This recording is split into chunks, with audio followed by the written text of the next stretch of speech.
यहाँ पे आ चुका है एक न्यूक्लियस, यहाँ पे आ चुका है एक न्यूक्लियस। सारे मटेरियल जो है वो जैसे कि तैसे हम लोगों ने बनाया था वो वापस बन चुके हैं। जो डिसअपियर होता है वो रिअपियर हो चुका है। जो पार्ट में तोड़ना था वो सब टूट करके अपने अपने जगह पे सब पहुंच चुके हैं। अब धीरे धीरे करके ये जो मिडिल पार्ट है ये कॉन्ट्रैक्ट करेगा, कॉन्ट्रैक्ट करेगा, कॉन्ट्रैक्ट करते हुए इतना कॉन्ट्रैक्ट करेगा, इतना कॉन्ट्रैक्ट करेगा कि यहाँ से तुम्हारे 2 नए डॉटर सेल्स टूट करके आ जाएंगे। क्लियर? 2 नए डॉटर सेल्स टूट करके आ जाएंगे। तो ध्यान दो, एक्ट एज सेंट्रोसोम। क्लियर? तो सारा काम ये ध्यान देना, सेंट्रोसोम से ये अलग है। सेंट्रोसोम में हम लोग को एस्ट्रल रेज देखे थे। इसमें एस्ट्रल रेज वगैरह कुछ नहीं बनने वाला ना। उसमें एस्ट्रल फॉर्म होते हैं, नॉन एस्ट्रल होते हैं, नॉन एस्ट्रल, नॉन एस्ट्रल लिख लो बाजू में, नॉन एस्ट्रल। नॉन एस्ट्रल होंगे।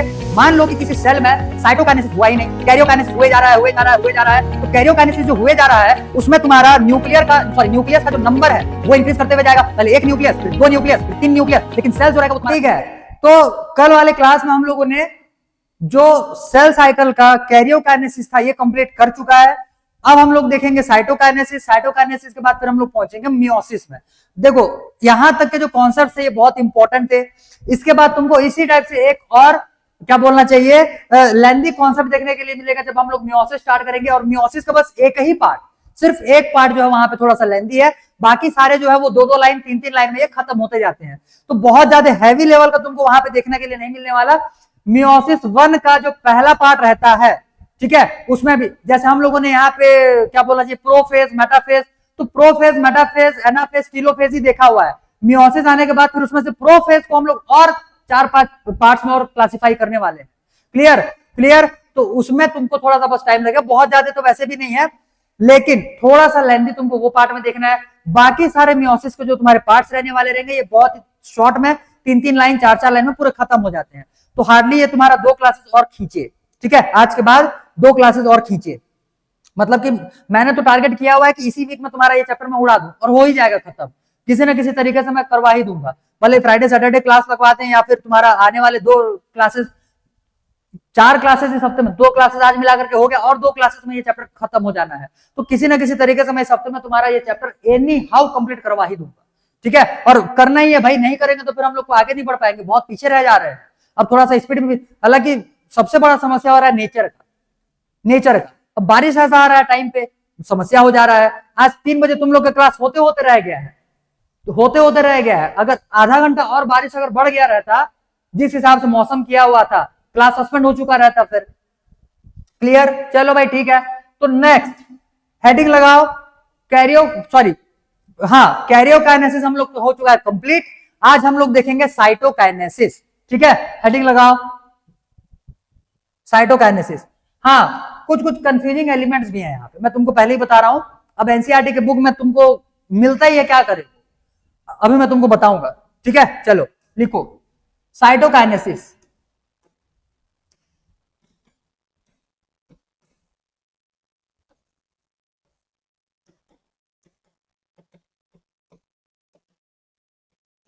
साइटोकाइनेसिस का मतलब हो जाएगा सेल डिवीजन। बुक में साफ साफ लिखा हुआ है भाई, और वो जानने वाली बात, वो लिखे चाहे ना लिखे। सिर्फ न्यूक्लियर डिवीजन को तो हम लोग नहीं बोलेंगे सेल डिवीजन हो गया है। सेल डिवीजन होने का कंफर्मेशन हम लोग को तब होता है जब 2 हम लोग को डॉटर सेल मिल जाए, और 2 डॉटर सेल का फॉर्मेशन तभी होगा जब कैरियोकाइनेसिस के साथ साथ साइटोकाइनेसिस भी हो। क्लियर? तो इस हिसाब से साइटोकाइनेसिस हम लोग को देखना है, यहाँ पे देखना ध्यान से। एनिमल्स के केस में इसको हम लोग को अलग अलग देखना है, एनिमल्स के लिए अलग देखेंगे, प्लांट्स के लिए अलग देखेंगे, क्योंकि दोनों में साइटोकाइनेसिस, कैरियोकाइनेसिस का प्रोसेस प्लांट्स में, एनिमल्स में अप्रोक्सीमेट सिमिलर होता है। अप्रोक्सीमेट सिमिलर तुम्हारे लेवल में तो 100% सिमिलर मान करके चलो, ठीक है। और उसके बाद साइटोकाइनेसिस जो रहता है यही तुम्हारा चेंज होने वाला रहेगा, और वो भी थोड़ा सा प्रॉब्लम होता है कि प्लांट सेल में, क्योंकि प्लांट सेल जो रहता है इसमें सेल वॉल मिलेगा, और सेल वॉल जो रहता है वो रिजिड होता है। एनिमल सेल में सिर्फ प्लाज्मा मेम्ब्रेन मिलता है, तो भाई उसको फोरो फॉर्मेशन करवाना, उसको कॉन्ट्रैक्ट करना इजी होगा। और उसके क्या बोलना चाहिए, प्लांट सेल में जो तुम्हारा क्या आएगा, सेल वॉल आएगा, उसको कॉन्ट्रैक्ट करने में भाई जो भी एंजाइम या प्रोटीन यूज करोगे उसके पसीने छूट जाएंगे। आ रहा बात समझ में? इतना वो रिजिडिटी उसमें होने वाला होता है। तो देखो एनिमल सेल में कैसे होगा, हम लोगों ने कल ही देख चुका था कि टीलोफेज आते आते तक फरो फॉर्मेशन जो है वो स्टार्ट हो चुका रहता है। तो फरो फॉर्मेशन जो है ये स्टार्ट हो चुका है कहां पे, टीलोफेज में। टीलोफेज आने के बाद अब ध्यान देना, फरो फॉर्मेशन के लिए रिस्पॉन्सिबल कौन है बोलने से, यहाँ पे कुछ याद है क्या? कुछ एक आध लोग को याद हो तो चलो तो मेरे को लिख करके बता दो। फरो फॉर्मेशन में कौन सा ऐसा सब्सटेंस या चीज या जो भी चीज है होगा जो कि इसको कंप्लीट करवाएगा। जिसको भी थोड़ा मोड़ा याद हो लिख करके बता दो भाई। देखिए फिर आगे बढ़ते हैं। फरो फॉर्मेशन करवाने के लिए रिस्पॉन्सिबल कौन है, इसके बारे में भी मैंने तुमको पिछले वाले चैप्टर में ही बताया था, सेल चैप्टर। बताओ बताओ, जिसको भी आ रहा बताओ, लिखोगे। एक आध दो लोग का आंसर नहीं आएगा, मैं आगे बढ़ूंगा ही नहीं। बताओ फरो फॉर्मेशन के लिए ऐसा कौन सा चीज होता है जो रिस्पॉन्सिबल होगा। Good good, very good. नहीं भाई, वो कल देखे थे माइक्रोट्यूब्यूल्स, जो देखे हुए थे वो हम लोगों ने कल देखा था। इसके लिए माइक्रोफिलामेंट यूज होता है। माइक्रोट्यूब्यूल से तुम्हारा स्पिंडल फाइबर बनने वाला रहेगा, और स्पिंडल फाइबर जो रहता है वो नॉन कॉन्ट्रैक्टाइल होता है, ये भी हम लोगों ने लिखा हुआ था। और माइक्रोफिलामेंट के बारे में लिखे थे, माइक्रोफिलामेंट जो रहते हैं कॉन्ट्रैक्टाइल होते हैं, मतलब ये स्ट्रेचेबल होंगे, कॉन्ट्रैक्ट होंगे, और जो स्पिंडल फाइबर बनेगा वो नॉन कॉन्ट्रैक्टाइल होता है। क्लियर? तो चलो भाई ठीक है, इसमें से लिखेंगे एनिमल सेल्स में कैरियोकाइनेसिस, सॉरी साइटोकाइनेसिस के लिए रिस्पॉन्सिबल क्या होता है, माइक्रोफिलामेंट। लिखो इस पे, microfilament, filaments are responsible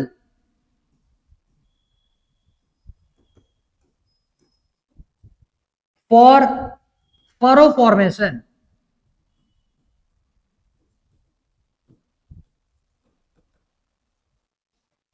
microfilaments आएंगे, माइक्रोफिलामेंट्स सब कॉन्ट्रैक्ट करेंगे तो फिर ये, जैसे ये मान लो तुम्हारा पूरा भी सेल था, यहां से क्या बन जाएगा, ये 8 से पहले ले लेगा। एक काम करते हैं, ठीक ही ठाक बना लेते हैं, देख लो। फरो फॉर्मेशन हम लोगों ने करवा चुका था। अब फरो फॉर्मेशन के बाद जो फरो बन करके आया था वो इस टाइप से, ये यहाँ पे आ चुका है एक न्यूक्लियस, यहाँ पे आ चुका है एक न्यूक्लियस। सारे मटेरियल जो है वो जैसे के तैसे हम लोगों ने बनाया था वो वापस से बन चुके हैं। जो डिसअपियर हुआ था वो रीअपियर हो चुका है, जो पार्ट्स में तोड़ना था वो सब टूट करके अपने अपने जगह पे सब पहुंच चुके हैं। अब धीरे धीरे करके ये जो मिडिल पार्ट है ये कॉन्ट्रैक्ट करेगा, कॉन्ट्रैक्ट करेगा, कॉन्ट्रैक्ट करते हुए इतना कॉन्ट्रैक्ट करेगा, इतना कॉन्ट्रैक्ट करेगा कि यहां से तुम्हारे दो नए डॉटर सेल्स टूट करके आ जाएंगे। क्लियर? दो नए डॉटर सेल्स यहां से टूट करके आ जाएंगे। तो ध्यान दो, ये पूरा जुड़ गया। अब यहां से दो नए डॉटर सेल्स बन जाएंगे, और ये होता है एनिमल सेल में साइटोकाइनेसिस। बस इतना ही है और कुछ नहीं, सिर्फ इतना ही है। फरो फॉर्मेशन होगा, माइक्रोफिलामेंट्स उसमें यूज होते हैं, माइक्रोफिलामेंट्स उसको कॉन्ट्रैक्ट करेंगे, कॉन्ट्रैक्ट करने के बाद उसको पूरा एक दूसरे से मिला देने वाले हैं। जब ये आपस में मिल जाएगा ये पार्ट, तब के केस में ये दो नए सेल्स में टूट जाएगा, और इसी प्रोसेस को हम लोग बोल रहे हैं साइटोकाइनेसिस। क्लियर? क्लियर? बनाओ इसको जल्दी, फिर प्लांट्स के बारे में देखते हैं, जल्दी हो जाएगा वो, जल्दी करो जल्दी। इतना ही लिखना है, लिख लो। Microfilaments are responsible for furrow formation. वो कॉन्ट्रैक्टाइल होता है ना, लिख लेना उसको भी भाई। जो चीज जहां पे हम लोग जितने बार यूज कर रहे हैं हर बार उसका डिटेलिंग करो। इसके बारे में पहले ही पढ़े हुए थे, मैंने वहां पे भी तुमको फरो फॉर्मेशन लिखवाया था। ठीक है, हेल्थ इन फरो फॉर्मेशन, हो सके तो पिछला वाला नोट खोल कर देख सकते हो। तो वहां पे मैंने तुमको फरो फॉर्मेशन लिखवाया था। अब देख लो उसका फिर यहाँ पे यूज हो रहा है, तो इसमें लिखो ये जो माइक्रोफिलामेंट्स रहेंगे क्या होते हैं, कॉन्ट्रैक्टाइल होते हैं। जितने बार लिखोगे उतने बार रिपीट होगा, उतने बार रिवाइज होगा, उतना बेहतरीन तरीके से तुम्हारे भेजे में बैठेगा। ठीक है, कॉन्ट्रैक्टाइल होता है। जहां जहां जितने बार लिखने का रिक्वायरमेंट हो रहा है उतने बार लिखो, लेकिन लिखो। Done, good. नेक्स्ट, साइटोकाइनेसिस हम लोगों ने देख लिया एनिमल के केस में। अब प्लांट सेल के केस में देखो, ये थोड़ा समझना है।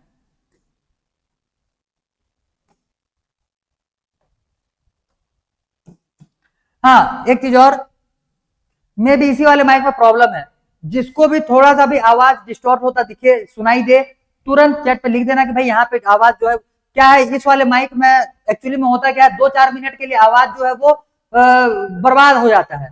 तो इतना लेंथी वीडियो रहता है, फिर बीच के 1-8 मिनट जो रहेंगे वही एकदम बर्बाद साउंड में रहते हैं, तो फिर मजा नहीं आता। और ये वीडियो तो फिर तुम्हारे आज नहीं तो कल तो कभी ना कभी तो आएंगे यूट्यूब में, तो उसके लिए फिर मेरे को एडिट करना पड़ जाता है। तो उसी से बचने के लिए मैं तुमको बार बार बोलता हूँ, थोड़ा सा भी वॉल्यूम में प्रॉब्लम हो, आवाज में प्रॉब्लम हो, वॉइस में, वॉल्यूम तो खैर तुम्हारा एडजस्ट होना है, आवाज में प्रॉब्लम हो तो फिर वो मेरे को बता दिया करो, तो मैं उस टाइम पे अलर्ट हो जाऊंगा। क्या 2 मिनट के लिए या 30-40 सेकंड के लिए चुप रह जाएंगे तो वो प्रॉब्लम सॉर्ट आउट अपने आप हो जाता है। अब पता नहीं वो किस प्रॉब्लम की वजह से हो रहा है, मैं भी आइडेंटिफाई नहीं कर पाया हूं अभी तक। चलो भाई ठीक है, तो अब हम लोग देखेंगे साइटोकाइनेसिस इन प्लांट सेल्स।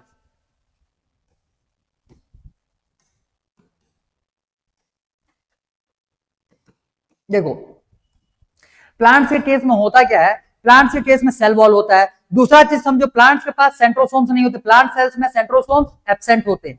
प्लांट सेल में सेंट्रोसोम्स एब्सेंट होते हैं, वहां पे सेंट्रोसोम नहीं रहेंगे। सेंट्रोसोम नहीं होने की वजह से वहां पे तुम्हारा माइक्रोफिलामेंट भी नहीं बन पाएगा, माइक्रोफिलामेंट नहीं बन पाएगा तो वहां पे फरो फॉर्मेशन नहीं होगा, और फरो फॉर्मेशन नहीं होता है तो फरो फॉर्मेशन प्रोसेस के थ्रू जो साइटोकाइनेसिस होता है वो वहां पे पॉसिबल ही नहीं हो पाएगा। तो वहां के साइटोकाइनेसिस करवाने के लिए हम लोग को एक अलग से मैकेनिज्म ही समझ लो यूज करना होता है, जिसको कि हम लोग बोलते हैं सेल प्लेट फॉर्मेशन। यहाँ पे फरो फॉर्मेशन हुआ था, वहां पे सेल प्लेट फॉर्मेशन होगा। लिखो लिखो इसको लिखो प्लांट्स के केस में। अच्छा पहले मैं डायग्राम में एक्सप्लेन कर रहा हूं, ध्यान दो।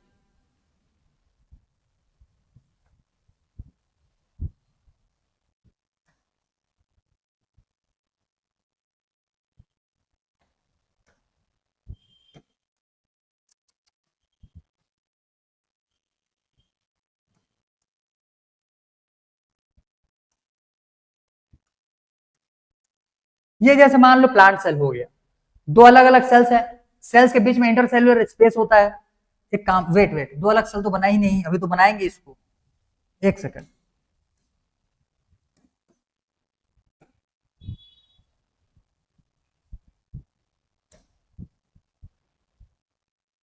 अच्छा इसमें देखो,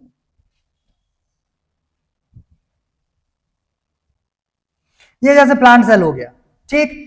बाकी सारे प्रोसेस सिमिलर, इसमें भी तुम्हारे न्यूक्लियर जो है उनका पोलवर्ड मूवमेंट हो चुका है, पोलवर्ड मूवमेंट हो चुका है, और ऑर्गेनल्स भी अपने अपने जगह पे पहुंच चुके हैं।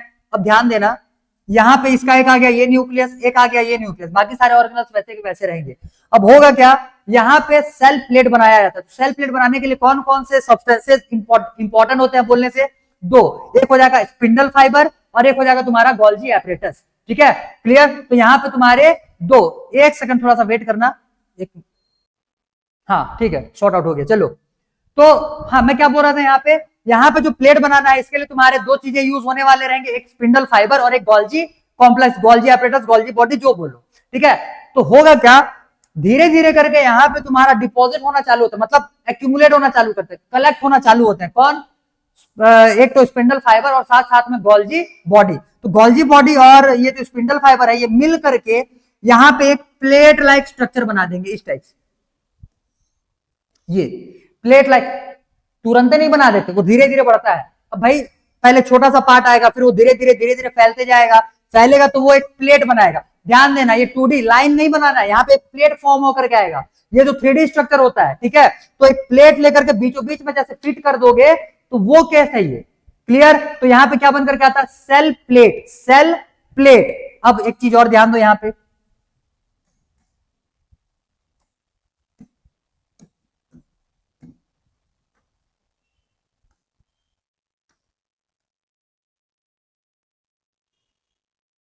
ये है न्यूक्लियस।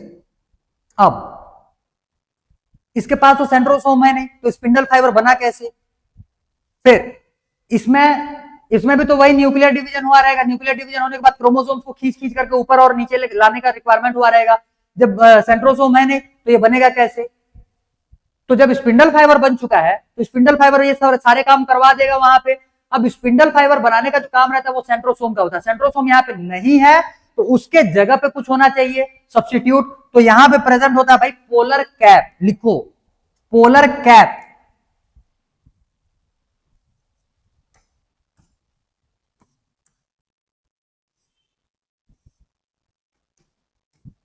ये हो जाएंगे पोलर कैप,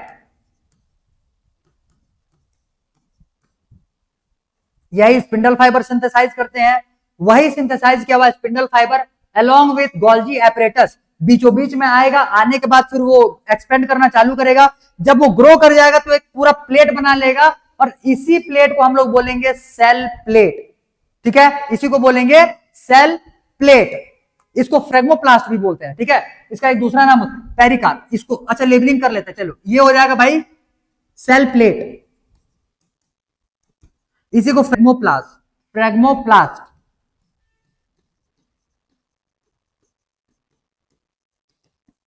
ठीक है, फ्रेगमोप्लास्ट भी बोलते हैं इसी को।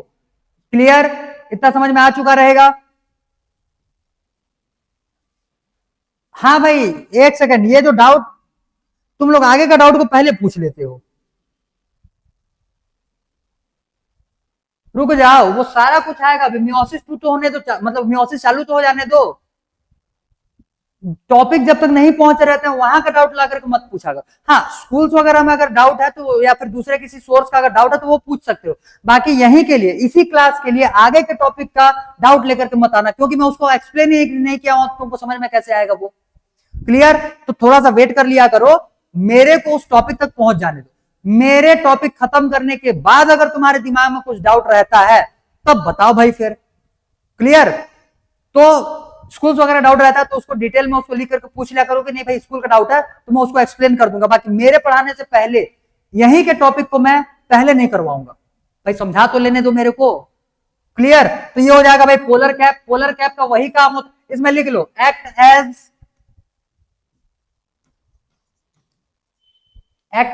Centrosomes,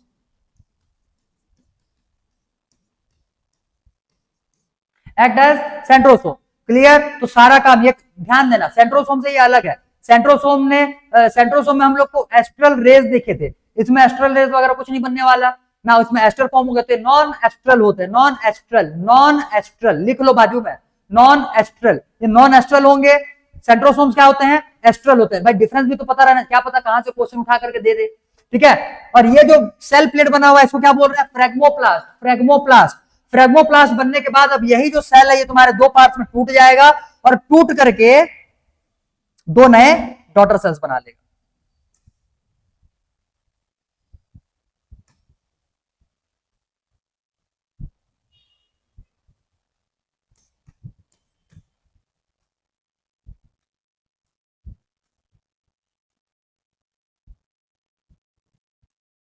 daughter cells. क्लियर, इतना समझ में आ गया होगा। बस इतना ही है, प्लांट में भी और ज्यादा कुछ हैवी थोड़ी देखना है, यही है बस। इसको लिखो, नोट डाउन करो जल्दी, नोट डाउन करो जल्दी इसको, मतलब डायग्राम बना लो और सारी लेबलिंग कर लो।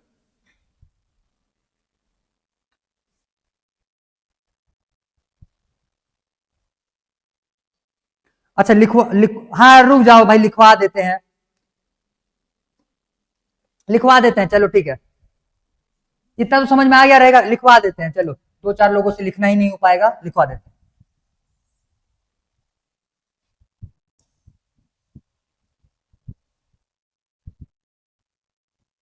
लिखो, in plant cell there is no furrow formation.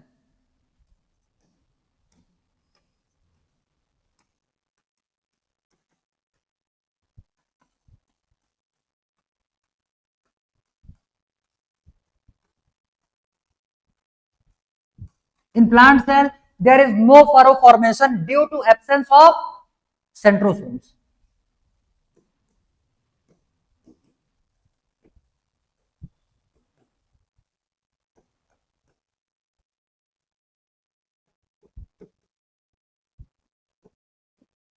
ठीक है, तो सेंट्रोसोम नहीं रहते तो यहां पे क्या होंगे? यहां पे होते हैं polar cap.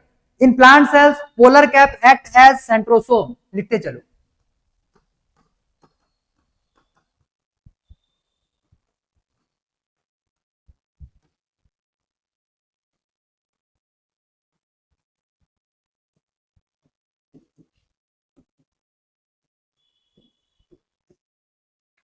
Act as centrosome. अब for cytokinesis,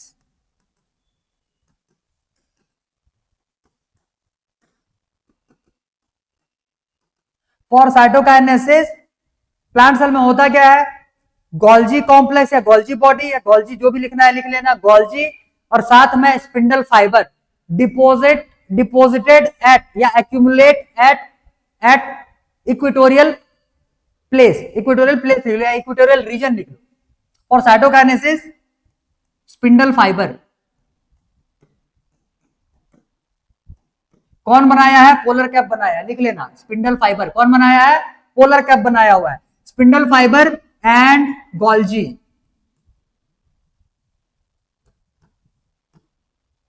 accumulate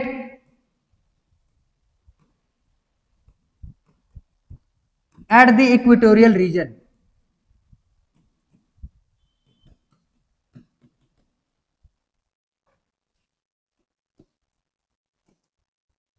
And form cell plate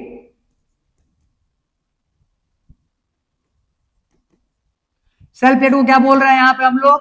फ्रेगमोप्लास्ट, फ्रेगमोप्लास्ट।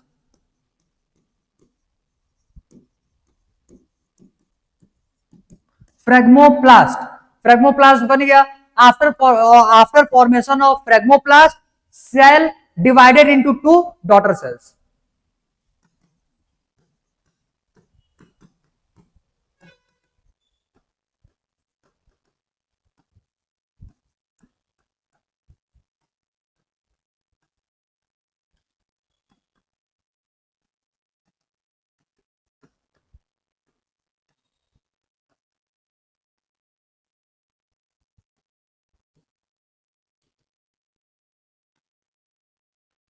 To daughter cells हो गया भाई। इतने में तुम्हारा माइटोसिस पूरा कंप्लीट, माइटोसिस का प्रोसेस कंप्लीट हो गया। 2-3 छोटे छोटे टॉपिक्स इसके निपटाएंगे, फिर हम लोग पहुंचेंगे मियोसिस में। फटाफट नोट डाउन करो इसको जल्दी, जितना स्पीड में हो सके लिखो, जितना स्पीड में हो सके लिखो, जल्दी जल्दी लिखो, जितना स्पीड हो सके लिखो। फिर 2-3 छोटे छोटे टॉपिक्स है उसको निपटाएं, जैसे सिग्निफिकेंस ऑफ माइटोसिस हो जाएगा, ठीक, और भी कुछ कुछ फैक्ट्स बताएंगे। लिखो लिखो लिखो, जल्दी लिखो।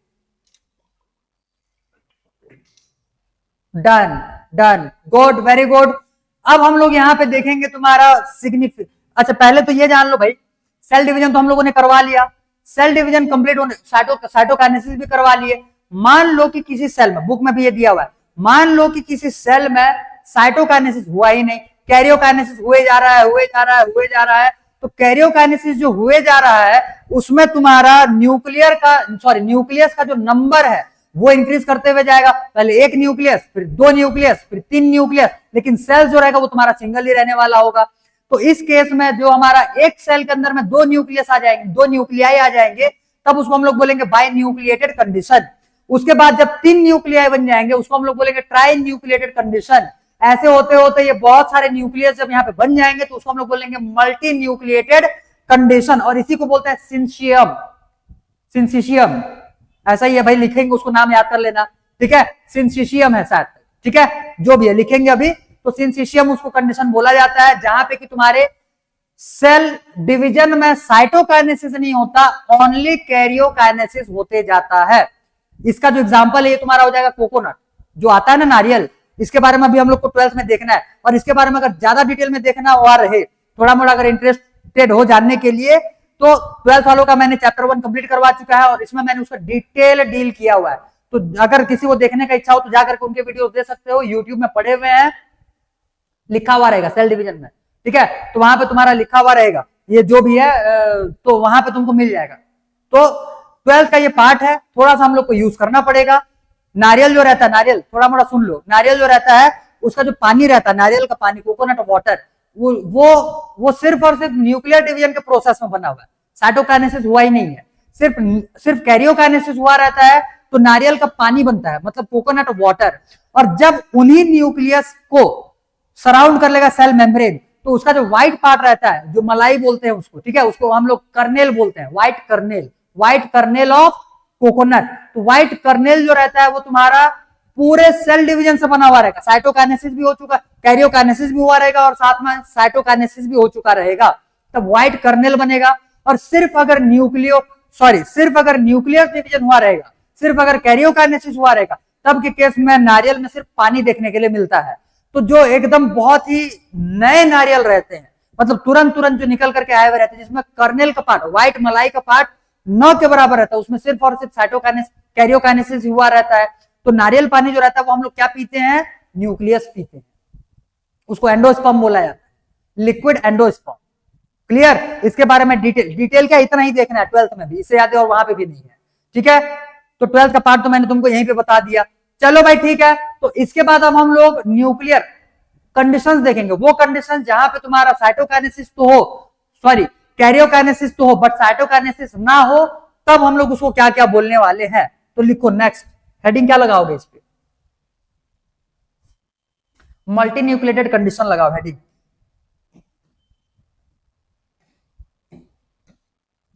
तो यहां से हम लोग को अब देखना है भाई multi nucleated condition.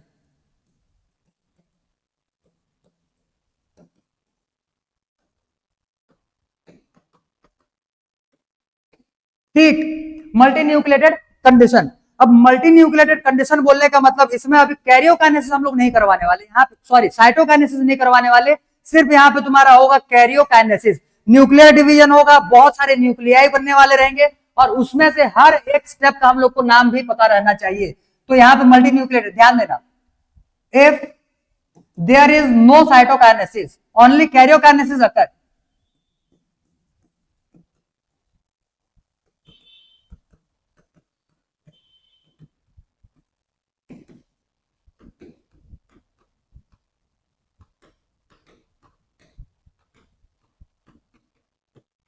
Only karyokinesis अकर।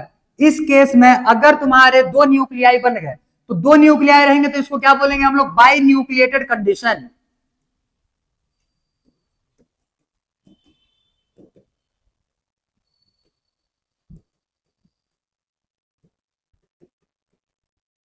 क्लियर, तीन न्यूक्लियस आ जाएंगे तो इसको ट्राई न्यूक्लिएट, तीन न्यूक्लियाई आ जाएंगे तो इसको ट्राई न्यूक्लिएटेड कंडीशन बोलेंगे।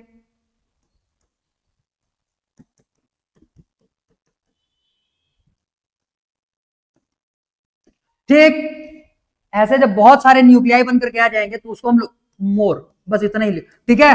ज्यादा अगर न्यूक्लियस यहां से बनकर के आ गया तो इसको हम लोग बोलेंगे मल्टी न्यूक्लिएटेड कंडीशन।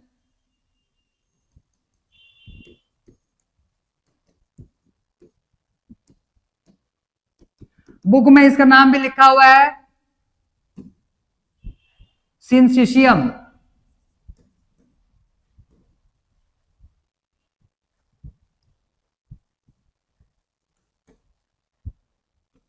में भी यही स्पेलिंग होगा, एक बार चेक कर लेना, सिंसिशियम। ठीक है, तो मल्टी न्यूक्लिएटेड कंडीशन को ही सिंसिशियम बोला जाता है, सिंसिशियम। अब इसके लिए एग्जांपल भी बुक में दिया हुआ है कोकोनट वाटर का, तो कोकोनट वाटर, कोकोनट में बेसिकली दो पार्ट्स होते हैं, इसको भी डिटेलिंग ही देख लेते हैं, 12th में तो जाकर के पढ़ने ही वाले हो, यहाँ पे भी एक बार निपटा लो कोकोनट। इसके लिए हम लोग का यहाँ पे दो चीज आ जाएगा, एक हो जाएगा कोकोनट वाटर और एक हो जाएगा इसका व्हाइट पार्ट। व्हाइट पार्ट को हम लोग बोलते हैं कोकोनट कर्नेल या सिर्फ कर्नेल बोलेंगे। देखना कर्नेल जो ये वर्ड है ये तुमको फिजिक्स में भी यूज करना है, केमिस्ट्री में भी यूज करना है, बायो में भी, इसमें कंफ्यूजन ना होना। कर्नेल ये बोलता है white part of the white white part. Kernel form होता है ड्यू टू साइटोकाइनेसिस, साथ ही साथ कैरियोकाइनेसिस तो होगा ही होगा, साथ साथ जो न्यूक्लियाई वहां पे बन करके आए हुए हैं, जब मेम्ब्रेन उसको सराउंड कर लेता है और सेल में सेपरेट कर देता है, तब तुम्हारा फॉर्म होगा कर्नेल, मतलब white part of the coconut. और वाटर जो रहता है ये सिर्फ और सिर्फ न्यूक्लियर डिवीजन से बनता है। ठीक है, तो ये हो जाएगा only formed by nuclear division. इसको अच्छा ये तो पता ही रहेगा, इसको हम लोग बोलते हैं क्या, एंडोस्पर्म। ये लिखो, ये इंपॉर्टेंट है, एंडोस्पर्म, वो भी लिक्विड फॉर्म में। तो ये हो जाएगा भाई लिक्विड एंडोस्पर्म। इतने को जल्दी नोट डाउन करो, फिर यहां से हम लोग बढ़ेंगे थोड़ा सा आगे।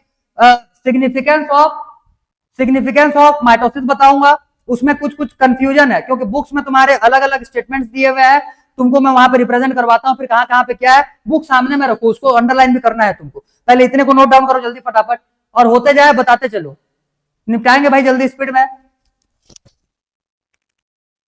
Done, good.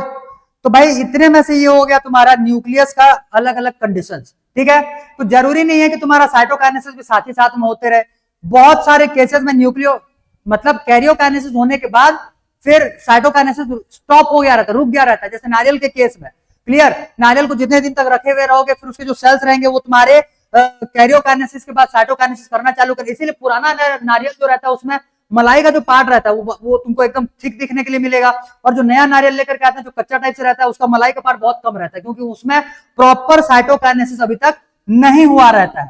ठीक, नेक्स्ट हेडिंग लगाओ, नेक्स्ट हेडिंग लगाओ यहां पे सिग्निफिकेंस ऑफ माइटोसिस।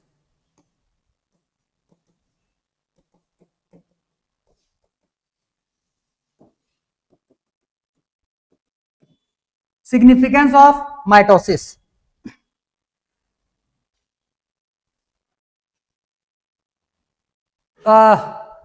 एक चीज, इसका अकरेंस जो था भाई, इसको हम लोगों ने पिछले वाले में थोड़ा सा लिखना भूल गया था, मैं भी लिख लेना। जो माइटोसिस रहता है, अच्छा इसी में कंफ्यूजिंग एलिमेंट था, इसी वजह से मैंने नहीं लिखा था, यहां पे लिखो। जो माइटोसिस रहता है ये किसमें होता है? ये होगा भाई एनिमल के केस में, एनिमल के केस में ओनली इन डिप्लॉयड सेल।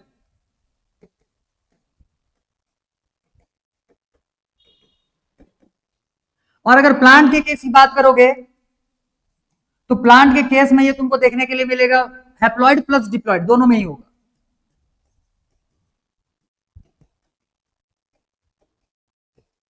ठीक, अब बुक निकालो, बुक निकालो। जहां पे माइटोसिस स्टार्ट किया हुआ है उसके ऊपर वाले पैराग्राफ में एक बार देखो, वहां पे तुमको लिखा हुआ मिलेगा कि प्लांट सेल्स, यही स्टेटमेंट देखने के लिए मिलेगा कि जो एनिमल सेल्स होते हैं उनके डिप्लॉयड सेल में देखने के लिए मिलेगा माइटोसिस, और जो प्लांट सेल्स होते हैं वहां पे तुम्हारा हैप्लॉइड डिप्लॉयड दोनों ही सेल्स में देखने के लिए मिलता है। लेकिन आगे जब निकालोगे मियोसिस जो है, मियोसिस मतलब सिग्निफिकेंस ऑफ माइटोसिस, वो वाले पैराग्राफ निकालो, उसके पहले में ही तुमको स्टार्टिंग वाले लाइंस में ही तुमको देखने के लिए मिलेगा एनिमल्स में एक तो डिप्लॉयड सेल में होता है, लेकिन कुछ कुछ एनिमल्स ऐसे होते हैं जिनके हैप्लॉइड सेल में भी तुमको माइटोसिस देखने के लिए मिलेगा। लेकिन वहां पे तुम्हारा एक इंटेक्स्ट क्वेश्चन भी दिया हुआ है कि ऐसे कौन कौन से एनिमल, एक्चुअली में एनिमल्स ने इंसेक्ट्स दिए हुए हैं वहां पे, तो भाई इंसेक्ट भी तो तुम्हारा एनिमल में ही आएगा। एनिमल किंगडम एनिमेलिया में इंसेक्ट के साथ साथ जो बाकी एनिमल्स रहते हैं ये सारे आ जाते हैं, तो इंसेक्ट्स भी तुम्हारे आएंगे एनिमल्स में। और वहां पे फिर अलग से लिखा हुआ है कि इंसेक्ट्स में क्या होता है, हैप्लॉइड सेल्स में भी माइटोसिस होगा। तो भाई एनसीईआरटी में ही तुम्हारे दो अलग अलग प्लेसेस पे दो डिफरेंट स्टेटमेंट्स दिए हुए हैं। हालांकि इस टाइप से कंफ्यूजिंग क्वेश्चन तुम्हारा नहीं आएगा, मतलब ऑप्शन इस टाइप से कंफ्यूजिंग नहीं रहेंगे कि भाई आउट ऑफ दिस 4 ऑप्शंस किसको टिक मारा जाए, लेकिन तुम्हारे दिमाग में रहना चाहिए कि बुक में तुम्हारे कौन कौन से एलिमेंट्स दिए हुए हैं। तो बुक में दोनों ही मेंशन किया हुआ है, पहले वाले पैराग्राफ में सिर्फ ओनली इन डिप्लॉयड सेल लिखा हुआ है, बट जो तुम्हारा ये क्या दिया हुआ है, सिग्निफिकेंस ऑफ माइटोसिस दिया हुआ है, इसी के तुम्हारे स्टार्टिंग के लाइन में इंसेक्ट्स को भी इसमें इंक्लूड कर दिया है। और बहुत सारे इंसेक्ट्स जो रहते हैं तुम्हारे हैप्लॉइड कंडीशन में रहते हैं, वहां पे तुम्हारा इंटेक्स्ट क्वेश्चन भी आया हुआ है कि इंसेक्ट्स जो रहेंगे इनमें से हैप्लॉइड और डिप्लॉयड, उन इंसेक्ट्स को भी मेंशन करो। तो बुक में ही मैं यहाँ पे लिख रहा हूं, बुक में ही अपने नोट डाउन कर लो, और ये दोनों स्टेटमेंट को हो सके तो रेड पेन से अंडरलाइन कर लो, रेड पेन से, ताकि एग्जाम के टाइम पे ये तुम्हारे दिमाग में रहे। रेड पेन से इसको अंडरलाइन कर लो। चलो, तो मैं यहाँ पे दोनों को साथ में लिख रहा हूं, ठीक है। Animal only in diploid cell, साथ साथ इंसेक्ट्स।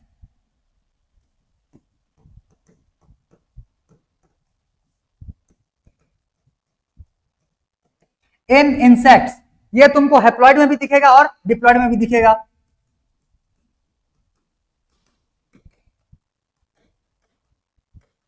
अब इसके लिए बुक में इंटेक्स्ट क्वेश्चन भी दिया हुआ है कि हैप्लॉइड और डिप्लॉयड जो इंसेक्ट्स रहते हैं, कुछ कुछ एग्जांपल्स भी दो। तो बहुत ही इजी इसका एग्जांपल, एक देखो 2-3 इंसेक्ट्स का नाम लिख देना। मेल्स जो रहते हैं वो सारे हैप्लॉइड रहेंगे, फीमेल जो रहते हैं वो सारे डिप्लॉयड रहेंगे। तो यहाँ पे एग्जांपल में क्या आ जाएगा, एंड बीज और वास्प, ठीक है। इनका मेल जो रहेगा ये होता है हैप्लॉइड एन, इनके फीमेल जो रहेंगे ये होते हैं diploid 2n। Clear, important, note करो, स्टार लगाओ और बुक में अंडरलाइन मारो जल्दी जल्दी। फिर सिग्निफिकेंस, अच्छा एक काम करते मैं सिग्निफिकेंस कंप्लीट करवा देता हूं। अब ध्यान दो, सिग्निफिकेंस बोलने का मतलब माइटोसिस जो है ये क्यों जरूरी है, क्यों इसका रिक्वायरमेंट है, हम लोग को क्यों चाहिए माइटोसिस।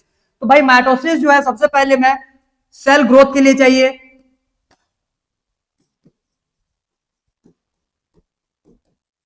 सेल ग्रोथ के लिए माइटोसिस चाहिए। अब ध्यान देना, जब सेल माइटोसिस में तुम्हारा साइटोकाइनेसिस कैरियोकाइनेसिस दोनों होता है, ध्यान से समझो। अगर मान लो यहां पे मैंने एक सेल लिया, न्यूक्लियस तो ये हो गया, इसका साइटोप्लाज्म इसके चारों तरफ में भरा पड़ा रहेगा। अब जब सेल ग्रोथ करना चालू करता है तो इसका साइज जो है ये इंक्रीज करेगा, और जब साइज इंक्रीज करता है तब के केस में न्यूक्लियस और ये जो साइटोप्लाज्म है दोनों का जो रेशियो रहता है ये डिस्टर्ब हो जाता है। अभी तुम्हारा यहाँ पे इस वाले केस में इसमें न्यूक्लियस और साइटोप्लाज्म का रेशियो कुछ एक स्पेसिफिक होगा, और आगे चल करके जब ये सेल तुम्हारा ग्रो करेगा तो ये बढ़ेगा भाई इसका साइज। जब इसका साइज बढ़ेगा तो इस केस में इसका जो न्यूक्लियस और साइटोप्लाज्म इनका जो रेशियो रहता है ये डिस्टर्ब हो जाता है। तो इसी वजह से फिर इसको क्या करना है, 20 हम लोग को काटना है और काट करके इसको फिर दो पार्ट्स में डिवाइड करना है। तो तुम्हारा जो न्यूक्लियस और साथ साथ साइटोप्लाज्म का रेशियो है ये वापस से मेंटेन होता है। तो सेल ग्रोथ के साथ साथ इसमें लिखो टू मेंटेन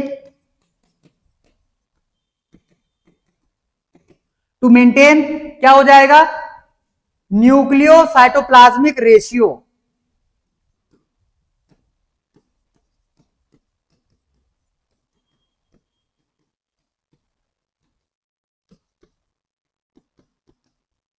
इसमें चाहो तो डिटेलिंग करके लिख सकते हो, बुक्स में दिए हुए हैं, चाहो तो डिटेलिंग करके लिख सकते हो यहाँ पे भाई कि न्यूक्लियो साइटोप्लाज्मिक रेशियो जो है ये एक सेल में डिस्टर्ब हो जाता है जब कोई सेल ग्रोथ करता है। ठीक है, तो सेल ग्रोथ के केस में ये हो जाएगा to maintain nucleo cytoplasmic ratio.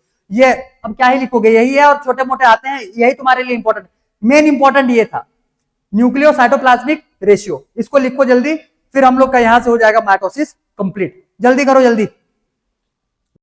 ये दोनों टर्म्स इसलिए बताए गए थे कि क्योंकि ये दोनों रिलेटेबल है। बाकी सेल के तो माइटोसिस को तो और भी बहुत सारे यूज होते हैं, मैंने तुमको एग्जांपल में भी बताया था। अगर मान लो हाथ में कट लग गया है, हाथ में कट लग गया है तो अभी यहाँ के सेल्स जो है ये डिवाइड नहीं कर रहे हैं, लेकिन जैसे यहाँ पे कट लगेगा वहां पे वापस से उस प्लेस को हील करने के लिए माइटोसिस फिर से स्टार्ट हो जाएगा इस वाले रीजन में, और यहाँ का हीलिंग का प्रोसेस जो है वो फिर शुरू हो जाएगा। तो इस हिसाब से माइटोसिस तुम्हारा सेल डैमेज सेल को रिपेयर भी करता है। तो रिपेयर वो सब बहुत ही बेसिक बेसिक एलिमेंट्स है, इसी वजह से उन सब चीजों को नहीं बता रहे। और साथ साथ अगर माइटोसिस के साथ में जो न्यूक्लियस सॉरी सेल का जो डिवीजन रहता है इसमें जेनेटिकली स्टेबिलिटी आता है, तो वो लिख सकते हो for genetically stability, genetic stability.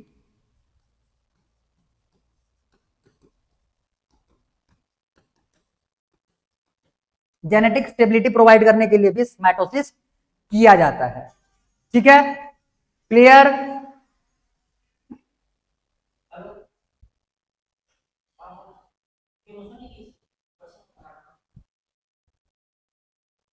Done, good, very good. Meiosis अब स्टार्ट करने वाले हैं। मियोसिस का आज सिर्फ इंट्रोडक्शन लेंगे और इसके बारे में जो भी डिटेल है, अब क्योंकि मैं इसको आधे में छोड़ना नहीं चाहता, जैसे तुम लोगों का कल वाले क्लास में सारे हम लोगों ने कैरियोकाइनेसिस के प्रोसेस एक साथ देखे हुए थे, वैसे ही तुमको मियोसिस 1 एक क्लास तो भाई मेरे को उसको एनी हाउ एक साथ में करवाना है। उसको अगर डिस्टर्ब करोगे हाँ तो फिर वो पार्ट में टूट जाता है, फिर आधे चीजें दूसरे क्लास में चले जाएंगे, आधे चीजें दूसरे क्लास में चले जाएंगे, वैसे भी दिमाग से उतर जाएगा। तो आज सिर्फ मियोसिस का इंट्रो और कल हम लोग देखेंगे मियोसिस के होने के सारे स्टेप्स। तो नेक्स्ट हेडिंग लगाओ मियोसिस।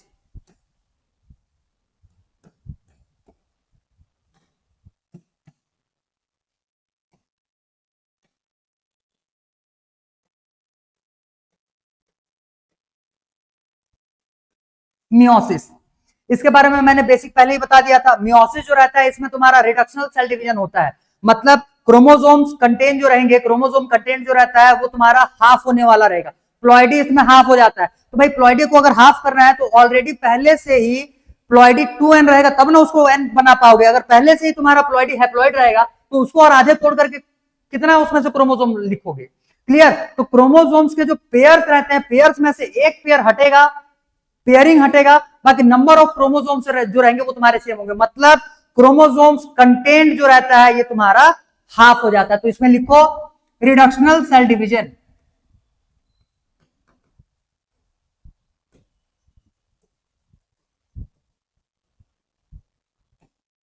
ठीक, क्रोमोसोम कंटेंट्स गेट हाफ।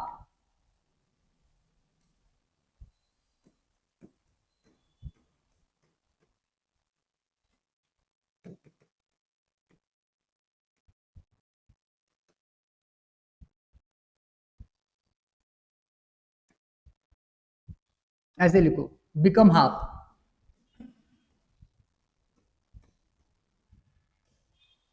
ठीक है, ये आ जाएगा भाई मियोसिस के लिए। मियोसिस ये जो था इसको इंट्रोड्यूस किसने किया था या इसको बताया किसने था, बोलने से दो साइंटिस्ट के नाम आते हैं इसमें से, फार्मर एंड मूरे। लिख लो, proposed by Farmer and Moore.